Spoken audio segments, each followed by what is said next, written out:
আসসালামু আলাইকুম। কেমন আছেন সবাই? আশা করছি অনেক অনেক ভালো আছেন। আবার আমি একটা ছোট্ট ভিডিও আনতে যাচ্ছি আপনাদের সামনে। এখন রাত বাজে 11টা 50 মিনিট। আগামীকাল আমার ছেলের জন্মদিন। তো আমি ওর জন্মদিনে কোনো কিছু করি না বলতে গেলে, কিন্তু আজকে তার জন্য একটা ছোট্ট সারপ্রাইজ গিফট রেখেছি। সেটা সে জানে না। দেখি সে দেখে কতটা খুশি হয়, সেটা আপনাদের সাথে শেয়ার করছি। সাথেই থাকবেন। তো আমি তার জন্য একটা ছোট্ট কেক এনেছিলাম সন্ধ্যার পরে গিয়ে।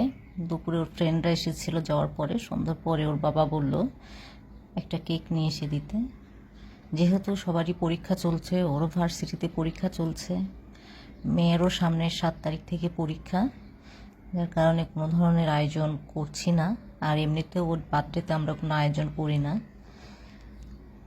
তো কেকটা দেখে কিন্তু সে খুব খুশি হয়েছিল। সে ভাবতেও পারে নাই যে এই ধরনের সারপ্রাইজ সে পাবে, এবং তার বোনের সঙ্গে প্রচুর মজা করছিল। আসলে সব সময় অনেক বড় কিছু দিয়েও সবাইকে খুশি করা যায় না। কিছু ছোট ছোট সারপ্রাইজ মানুষকে সত্যি আবেগে আপ্লুত করে দেয়, খুব খুশি থাকে অল্পতেই। এটা সেই ধরনেরই কিছু। আর আমার ছেলেটা এমনিতেও সিম্পল, অল্পতেই খুব খুশি থাকে। আমার মেয়েটাও মাশাআল্লাহ তাই, দুই ভাই বোনই একই রকম। কোনো চাহিদা সে ধরনের বড় চাহিদা নেই। আমার ছেলের জন্য সবাই দোয়া করবেন, যেন মানুষের মতো মানুষ হতে পারে। আমার ছেলে মেয়ে দুইজনের জন্যই, আমার মেয়েটার জন্য দোয়া করবেন।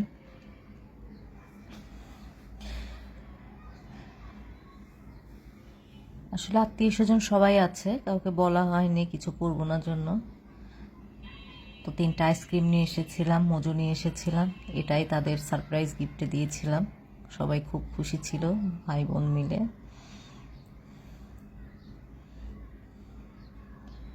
ওর বাবা ঘুমিয়েছিল, যার কারণে ওর বাবাকে দেখা যাচ্ছে না। আমরাই 3জন জেগেছিলাম। মেয়ের পরীক্ষার জন্য পড়াশোনাও কমপ্লিট হয়েছিল না, যার কারণে সবাই এত রাত জাগা ছিলাম।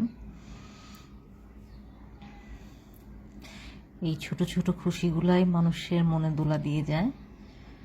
তো ওদের জন্য সবাই দোয়া করবেন মন ভরে, প্রাণ ভরে। আল্লাহ যেন ওদেরকে খুশি রাখে।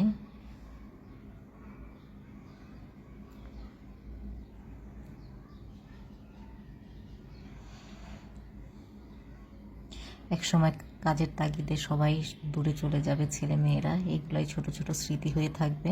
তো আজকের মতো এখানেই শেষ। আল্লাহ হাফেজ।